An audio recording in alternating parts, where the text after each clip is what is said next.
పాపం అనూహ్యంగా లిక్కర్ స్కామ్లో మిథున్ రెడ్డి అరెస్ట్ అయ్యేటప్పటికి పాపం పెద్దిరెడ్డి రామచంద్రారెడ్డికి కొంచెం బాధ కలిగింది. బహుశా ఏదైతే ఆ టెన్షన్ ఉందో అది తట్టుకోలేక ఏమన్నా కొద్దిగా లైట్గా మత్తి భ్రమించి ఉండొచ్చు. ఎందుకంటే ఆయన నిన్న జైలు వద్ద మాట్లాడిన మాటలు చూస్తే అందుకు నిదర్శనంగా అనిపిస్తున్నాయి. సాధారణంగా ఏ తల్లికైనా తండ్రికైనా కొడుకు అరెస్ట్ అయితే బాధగానే ఉంటుంది.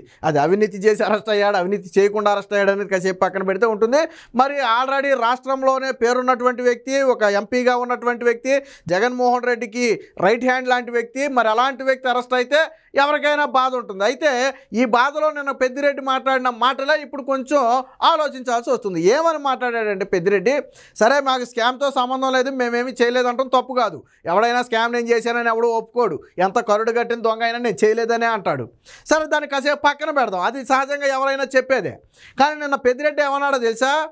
అసలు జగన్మోహన్ రెడ్డి హయాంలోనే లిక్కరు తాగుడు తక్కువైందంట.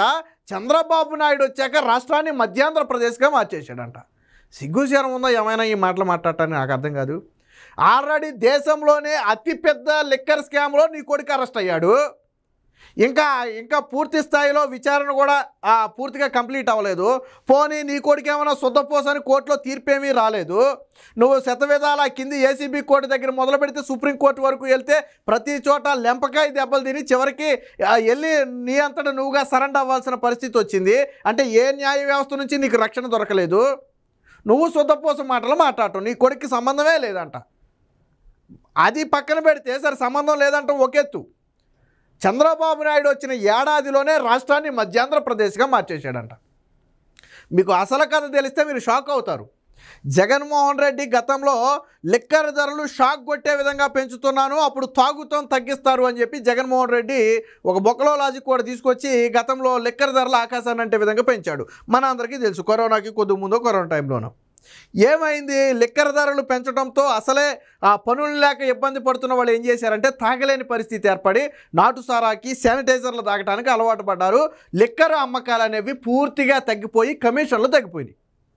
దీంతో ఒక నెలలోనే జగన్మోహన్ రెడ్డి ఉలిక్కిపడ్డాడు. నెల రోజులు కూడా ఉందో లేదో నాకు అనుమానమే. జగన్మోహన్ రెడ్డి ఒక్కసారిగా ఉలిక్కిపడి ఏం చేశాడు తెలుసా? ఏదైతే పెంచిన ధరలు ఉన్నాయో దాన్ని ఇమీడియట్గా తగ్గించేశాడు.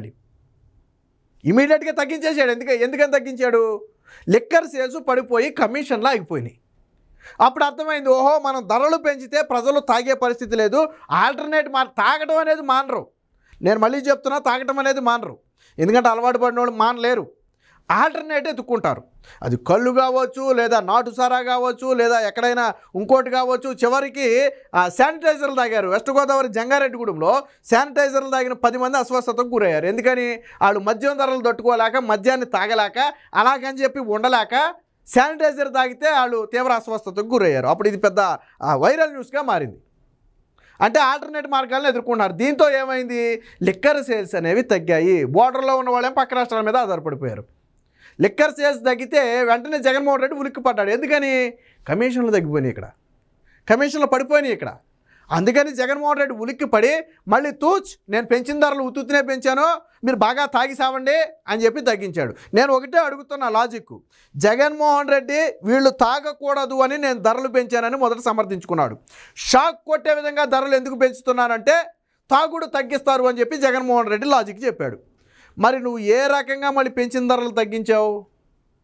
తాగుడు తగ్గించాలని ధరలు పెంచిన వాడివి మళ్ళీ తగ్గించావు అంటే మీరు తాగి సావండి అనే కదా అర్థం. మీరు ఎలాగైనా సావండి, నాకు ఆదాయం ఇవ్వండి. మరి మీరు ఈరోజు ఆంధ్రప్రదేశ్లో ఈరోజు ఏమైనా ప్రభుత్వం మద్యం అమ్ముతుందా? ప్రభుత్వంలో నాయకులు ఎవరైనా మద్యం బ్రాండ్లు తీసుకొచ్చి అమ్ముతున్నారా? లేదు కదా. ఓపెన్గా లాటరీ పద్ధతిలో బ్రాందీ షాపులు ఇచ్చే వైసీపీ వాళ్ళకి వచ్చినాయి. దీని మీద టీడీపీ కార్యకర్తలు కూడా చాలా నిరసన వ్యక్తం చేశారు. వాళ్ళైతే మొత్తం వాళ్ళు అమ్ముకోవచ్చు, మన హయాంలోకి వచ్చేటప్పటికి వాళ్ళకి బ్రాందీ షాపులు రావడం ఏంటని ఓపెన్గా వేలంపాట్లో వాళ్ళకి వచ్చినాయి. చాలామంది వైసీపీ నేతలు బ్రాందీ షాపులు వచ్చినాయి. ఓపెన్గా ఇచ్చారు కదా బ్రాందీ షాపులు. అసలు ప్రభుత్వం ఇందులో వేళే పెట్టలేదు కదా ఎక్కడ. కదా. మరి ఎలాగనో ప్రభుత్వాన్ని విమర్శిస్తున్నాం పెద్దిరెడ్డి, నాకు అర్థం కాల. ఈ సాక్షిలో ఒక బ్యానర్ ఐటమ్ రాశాడు, ఏం రాశాడో చూడండి ఒకసారి. ఇక్కడ చూడండి, సాక్షిలో వచ్చింది, రాష్ట్రాన్ని మధ్యాంధ్రప్రదేశ్గా మార్చారు అంట. ఎంత దారుణంగా మాట్లాడుతున్నారు అంటే, దేశంలోనే అతిపెద్ద లెక్కర్ స్కామ్లో నువ్వు నీ కొడుకు ఇరుక్కుపోయారు, నీ బాస్కే అంతిమంగా లబ్ధి చేకూరిందని సిట్టు సైతం తేల్చి చెప్పింది. ఇంకో పక్క ఎన్ఫోర్స్మెంట్ డైరెక్టరేట్ కూడా ఇప్పుడు విచారణ తిరిగి మనీ లాండరింగ్ వ్యవహారంలో ఒక్కొక్కరిని కూపీని బయటికి లాగుతుంది కదా. మీరేమన్నా పత్తిత్తులు ప్రతివతల్లాగా కోర్టుల్లో ఏమన్నా ఊరట పొంది బయటకు వచ్చారా? మీరు కోర్టు ఏమన్నా మిథున్ రెడ్డికి సంబంధం లేదు, జగన్మోహన్ రెడ్డికి సంబంధం లేదు, ఈ స్కామ్లో నిరూపించలేకపోయింది గవర్నమెంట్ అని ఏమైనా కోర్టు ఏమైనా ఊరట ఇచ్చిందా మీకు? నువ్వు వెళ్ళిందే మద్యం కేసులో అరెస్ట్ అని నీ కొడుకుని కలవటానికి, నువ్వు బయటకు వచ్చి రాష్ట్రం మధ్యాంధ్రప్రదేశ్గా మారిందని మాట్లాడటం అనేది ఉంది. చూసావా ఎంత నీచమైన మాటలంటే, అంటే ఇది దిగజారుడుతనం, దీన్నే దిగజారుడుతనం అంటారు. అందుకని అన్న పెద్దిరెడ్డి రామచంద్రరెడ్డి గారు మధ్య భ్రమించిందని అంత సీనియర్ నేత అయ్యి ఉండి, నీ ఇంట్లో నీ కొడుకు మద్యం దొంగ, నీ పాత్ర కూడా ఉండే ఉంటుంది అందులో, రేపో మాపో బయటకు వస్తుంది. నువ్వు ఇప్పుడున్న రాష్ట్ర ప్రభుత్వాన్ని విమర్శించడం ఎంత దారుణం. ఇది ఏం రాశారు చూడండి, జగన్ హయాంలో మద్యం విక్రయాలు తగ్గి ఆదాయం పెరిగిందంట, చంద్రబాబు హయాంలో ఇందుకు భిన్నం, అంటే మద్యం ధరలు తగ్గి తాగటం పెరిగింది అనేది వీళ్ళ ఉద్దేశం. అసలు ధరలు తగ్గించింది జగన్మోహన్ రెడ్డి, మొదట పెంచి తగ్గించింది జగన్మోహన్ రెడ్డి. ఇందాక మీకు చెప్పిన కదా అదే నేను. మిథున్ రెడ్డికి చట్ట ప్రకారం ఇవ్వాల్సిన సదుపాయాలు ఇన్ని కామన్. ఇది అసలు విషయం ఏంటో నేను ఒకసారి చూపిస్తా చూడండి మీకు. ఇది చూడండి, ఇక్కడ చూడండి ఒకసారి. తాగుడు పెంచింది జగనే, ఎలా పెంచాడో కూడా నేను ఇక్కడ చెప్తా వినండి. కమిషన్లు నొక్కేయడానికి పన్నుల వ్యూహం, షాక్ కొట్టేలాగా రేట్లు పెడతామంటూ అధికారంలోకి, కానీ మడమ తిప్పి చివరికి మహిళలకే షాకు, మద్య నిషేధం పేరిట తొలుత పన్నుల పెంపు. నేను అదే చెప్పింది, షాక్ కొట్టేలాగా పన్ను పెంచాడు. ఫలితంగా ఆకాశాన్ని తాకిన మద్యం రేట్లు 2020-21లో భారీగా పడిపోయిన అమ్మకాలు. ఎప్పుడైతే మద్యం ధరలు భారీగా పెరిగినాయో అమ్మకాలు పడిపోయాయి. ఎందుకంటే నేను ఇందాక ఆల్రెడీ కథ చెప్పింది అదే, ఆల్టర్నేట్ సోర్సులు ఎత్తుక్కున్నారు. అది నాటు సారా కావచ్చు, లేదా ఇంకోటి కావచ్చు, ఆల్టర్నేట్ సోర్సులు, లేదా పక్క రాష్ట్రాల్లో బోర్డర్లో వాళ్ళు తాగటం కావచ్చు, ఆల్టర్నేట్ సోర్సులు ఎత్తుక్కున్నారు.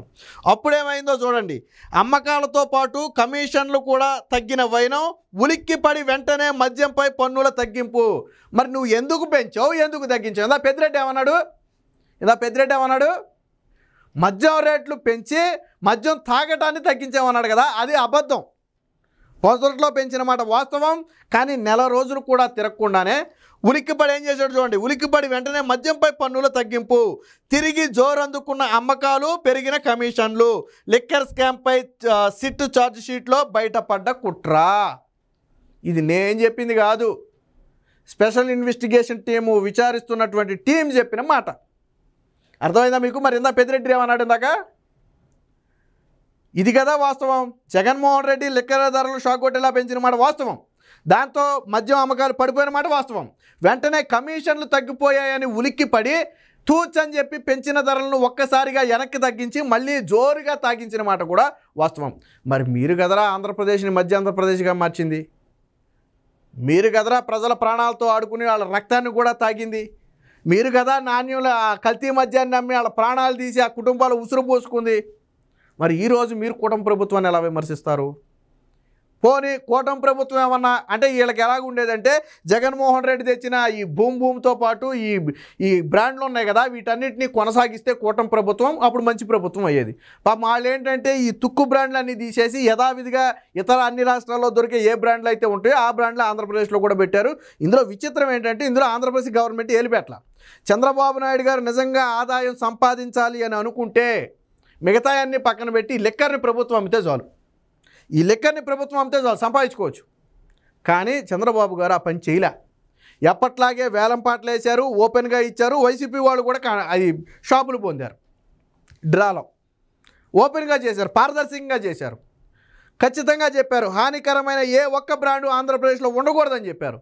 జగన్మోహన్ రెడ్డి గత 5 ఏళ్ల పాటు బ్యాన్ చేసి రాష్ట్రానికి రాకుండా చేసినటువంటి ఇంటర్నేషనల్ బ్రాండ్స్తో సహా అన్ని బ్రాండ్లను రాష్ట్రానికి తెప్పించారు. మీరు ఒకసారి మద్యం తాగేవాళ్ళు ఎవరైనా మీ పక్కన ఉంటే అడిగి చూడండి ఒకసారి, జగన్మోహన్ రెడ్డి హయాంలో మద్యం ఎలాగ ఉంది, ఇప్పుడు ఎలా ఉంది. తాగడం అనేది తప్పే, కానీ అది వ్యక్తి ఇష్టం. జగన్మోహన్ రెడ్డి బలవంతంగా కల్తీ మద్యం తాగించాడు. ఇతర రాష్ట్రాల బోర్డర్ నుంచి మద్యం రాకుండా బ్యాన్ చేశాడు. రాష్ట్రంలో మీరు తాగి సావండి అన్నాడు. గత్యంతరం లేక తాగారు జగన్మోహన్ రెడ్డి బ్రాండ్లు. వీళ్ళు కదా తాగించింది, వీళ్ళు కదా ప్రజల ప్రాణాలు తీసింది.